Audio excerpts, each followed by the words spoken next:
My God, we're going to lose everything, William Barrett growled into his phone, his knuckles white against the glass desk. The Chinese delegation had just pulled up outside Barrett Global. A 300 million merger, years in the making, was hanging by a thread. Their translator had canceled moments ago. "Sir, I've tried every agency in Manhattan," his assistant Carla gasped.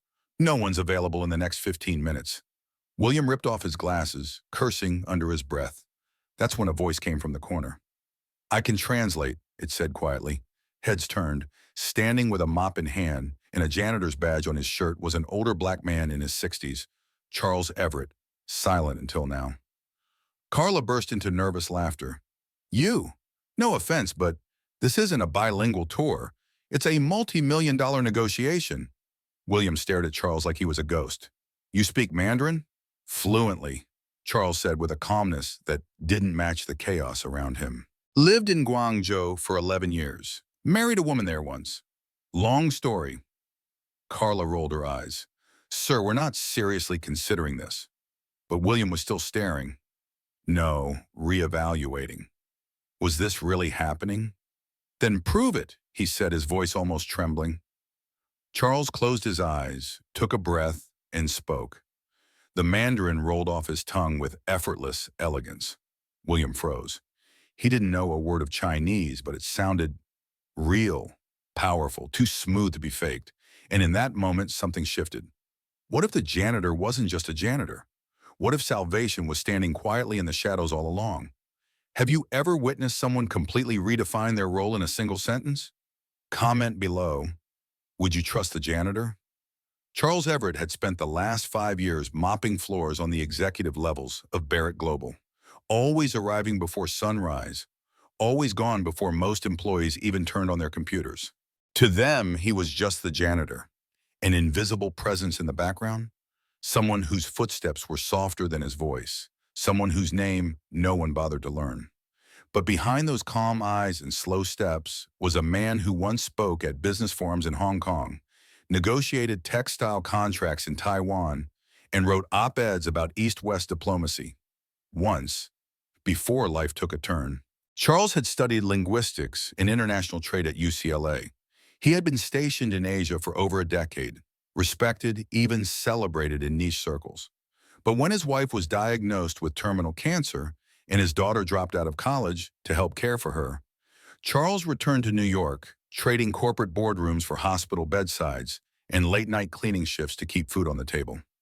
After his wife passed, grief had dulled his ambition, but not his instincts. And so for the past 5 years, while polishing marble floors and emptying wastebaskets, he listened.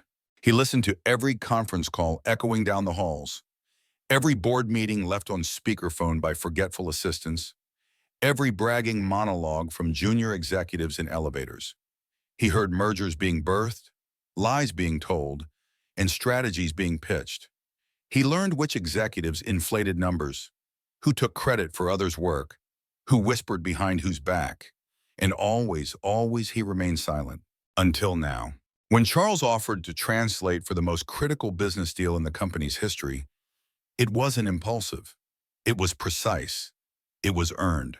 William Barrett was still staring at him, trying to reconcile the man in the janitor's uniform with the Mandarin speaker who now stood taller than anyone in the room. Carla, the assistant, looked like she had just swallowed a lemon. "You studied where again?" she asked, folding her arms. "UCLA. Graduated summa cum laude, then on to Shanghai, Guangzhou, Taipei," Charles answered softly. "But none of that showed up on your job application," she sneered. "Didn't think it mattered to push a broom," he said without bitterness. William finally exhaled. "You've been working on this floor for years, right?" Charles nodded. "Then I imagine you know how this company works. Perhaps better than some of us in suits." For the first time in a long while, Charles allowed himself a small smile. It wasn't pride, it was readiness. He had waited 5 years for a moment like this. He hadn't missed his chance. It had just taken time. Outside, the Chinese delegation stepped into the building. The countdown had begun. Charles stood outside the sleek glass doors of the 47th floor conference room, watching the Chinese delegation shake hands with William Barrett.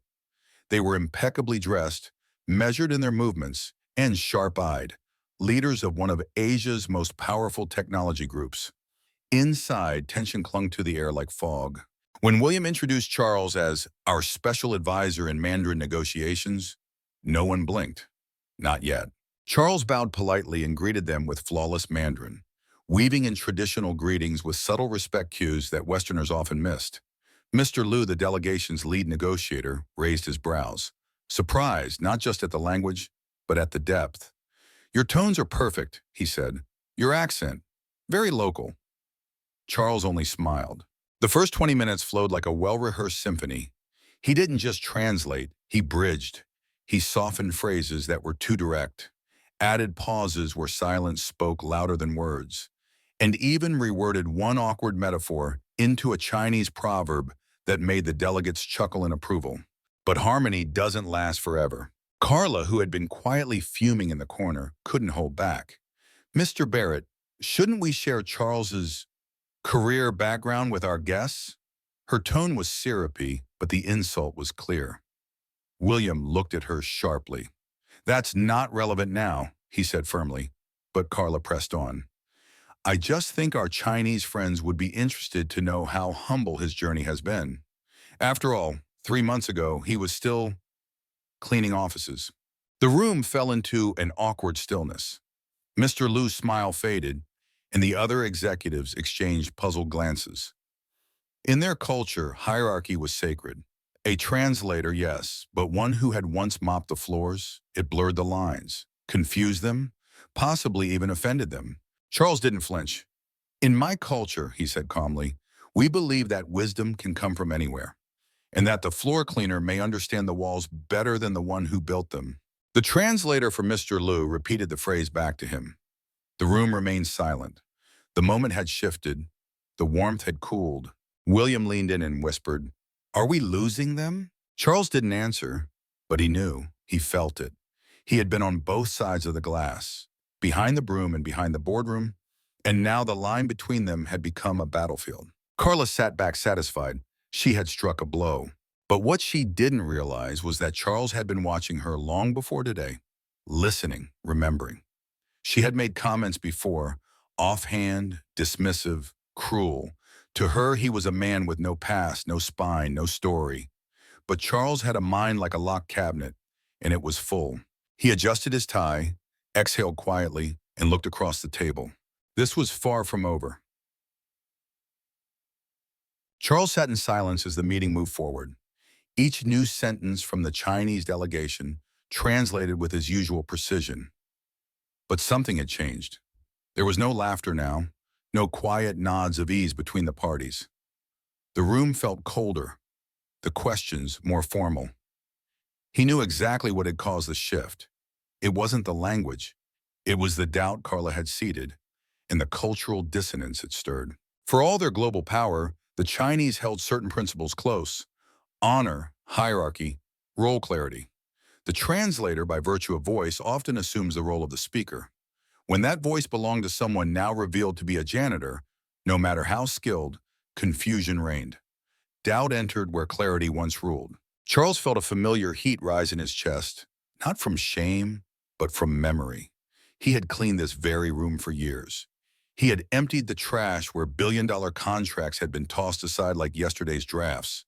He had seen confidential documents left carelessly under coffee mugs, heard whispered conversations about insider deals, and watched arrogance masquerade as leadership, especially from Carla. He remembered with sharp clarity the day he overheard her fabricating sales numbers over the phone to impress a European client, or the time she blamed a failed product launch on a junior analyst who later disappeared from the company records entirely. She was polished, articulate, and ruthless, and she underestimated him completely. Back in the room, William tried to steer the meeting back on track. Charles, still translating flawlessly, watched the faces of the Chinese executives. Mr. Liu's expression remained unreadable, but every now and then his eyes flicked to Charles, not with disrespect, but with a question. Who is this man? Then, as if fate had planned it, Charles's phone vibrated in his pocket. A discreet, gentle buzz. He ignored it, continuing the session. But when the break came 15 minutes later, he checked the message. It was in Mandarin from an unknown number. Mr. Everett, we would like to speak privately. You may be the voice we've been looking for. Liu Group. Charles blinked slowly. He read it again and again. This wasn't about translating.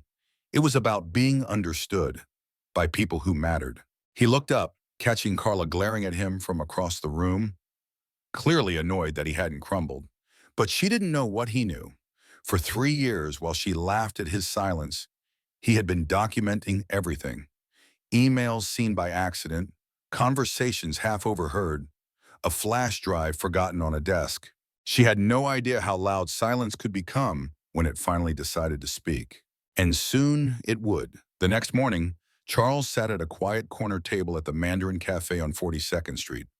He wore a charcoal gray suit, crisp white shirt, and a navy tie. The first time he had dressed like this in years. The air smelled of jasmine tea and steamed dumplings. It was oddly comforting.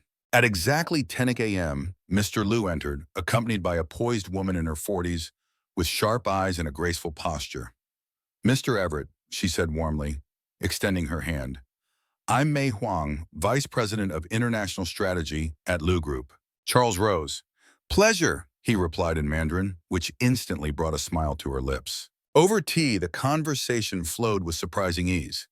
They didn't begin with contracts or accusations, but with stories.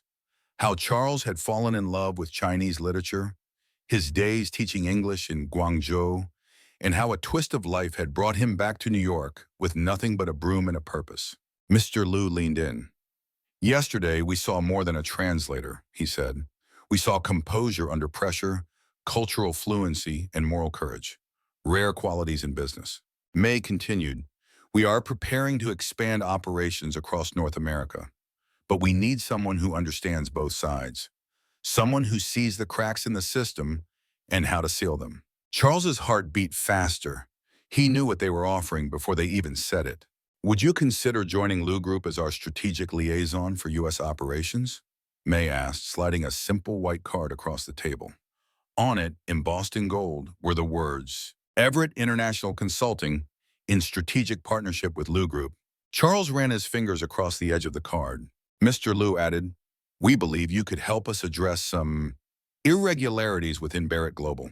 We've already begun an internal review based on inconsistencies in the proposal. Your insight would be invaluable.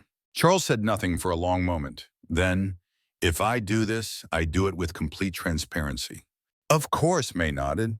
And one condition, Charles added, I choose when and how the truth is revealed. No theatrics, just facts. May smiled and agreed. As they left the cafe, Charles felt something in him shift. Not pride, not revenge, something deeper. He had walked through the front doors of Barrett Global for years as a ghost, unseen, unacknowledged. Now he held the power to expose corruption and build something new. That night, in his modest apartment in Queens, he opened a file on his old laptop. Barrett Global, Internal Irregularities. It held screenshots, transcripts, recordings, and 3 years' worth of digital footprints. He'd once told himself it was for protection, but now he knew. It had always been preparation. He looked out at the lights of Manhattan. It was time. The executive boardroom at Barrett Global buzzed with tension. An emergency meeting had been called by William Barrett after receiving an unexpected notice from the Liu Group. Serious concerns about irregularities in the contract proposal. Every board member was present. Carla arrived in her signature crimson suit, heels clicking like gunshots on the marble floor. She exuded confidence, prepared to redirect the blame. Well, she began with a polite smirk, I imagine we're here to discuss yesterday's unfortunate circus. She cast a pointed glance toward the empty chair at the end of the table. I warned you, placing faith in a janitor over a professional team. She didn't finish. The door opened. Charles stepped in. Gone were the overalls and mop cart. He wore a tailored gray suit, carried a sleek black laptop bag, and moved with the quiet command of a man who had nothing left to prove. I was asked to attend, he said, taking his seat beside William. Carla scoffed. With all due respect, this is an executive-level discussion, William cut in coldly, and the Lu group specifically requested his presence. Charles opened his laptop, connected it to the projector, and looked calmly at the room. What I'm about to show you may be uncomfortable, but it is factual. Every file has been independently verified. The first slide appeared, an internal email from Carla to a client sharing confidential competitor data, a direct breach of federal trade law. Carla's face twitched. "That's out of context," she snapped. Charles continued. Next came spreadsheets showing deliberate inflation of project costs led by minority employees, followed by digital records of Carla manipulating interview results to exclude candidates with foreign-sounding names. A hush fell over the room. "Where did you get this?" she demanded. Charles answered, voice level. "I was invisible for 3 years. People spoke freely in front of me, left screens unlocked, conversations unguarded. I listened. I documented." A recording began to play, Carla's voice unmistakable. "We need to keep this place looking professional, not like a subway station." The context was clear. She was referring to Charles. Mr. Hughes, the oldest board member and one of the few black executives in the company, leaned forward. "Is this true, Carla?" Carla's voice cracked. "You don't understand the pressure I'm under to maintain standards." "Standards?" Charles interrupted gently. "Or prejudice?" Silence. William turned to her, his face stony.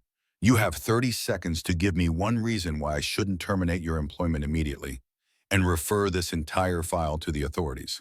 Carla's mask broke. She looked around the table seeking an ally. No one moved. Charles watched, not with triumph but with resolve. This wasn't revenge, it was revelation. "Effective immediately," William said. "Carla Morrison is dismissed from Barrett Global.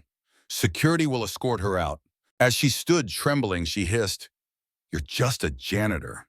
Charles met her eyes with quiet steel. "I was. Now, I'm the man who cleaned more than floors. I cleaned the rot you tried to bury." 3 months later, Charles Everett stood in front of the same floor-to-ceiling windows where he once watched others live lives he thought were behind him. Now the view was different, not because the city had changed, but because he had. His new office bore no nameplate, no excess, just a simple framed quote behind his desk. "Silence is the language of preparation." In that silence, Charles had built something powerful. His partnership with the Lu Group had already yielded 2 new market entry contracts and cleaned up internal fraud cases in 3 corporations. He had become the man CEOs now requested by name, not because of his title, but because of his discernment, cultural fluency, and unwavering integrity. William Barrett walked into the office holding a folder. "You're being considered for International Ethics Advisor by the Department of Trade," he said. "They've read your file, all of it." Charles smiled, not with ego, but with peace. "I'm not here for titles, William. I just want to make sure the right voices get heard." That evening, Charles called his daughter. "Sweetheart, I got your application for Columbia. Full ride. You did it." On the other end, she cried, tears of joy this time. Across town, Carla sat alone in a modest apartment, watching Charles's interview on public television. "You were underestimated," the host said, "by everyone." Charles looked into the camera. "We live in a world where too often we mistake silence for ignorance. But silence sees. Silence remembers. And when it finally speaks, the world has no choice but to listen." As the screen faded, Carla turned off the TV and stared into the quiet. Charles had never raised his voice. He hadn't needed to. He had simply waited for the right moment and spoken with truth. Have you ever judged someone too quickly based on what they wore or where they worked? What would change if we looked a little deeper and listened more carefully? Share your thoughts in the comments below. Someone out there may need your voice to feel seen.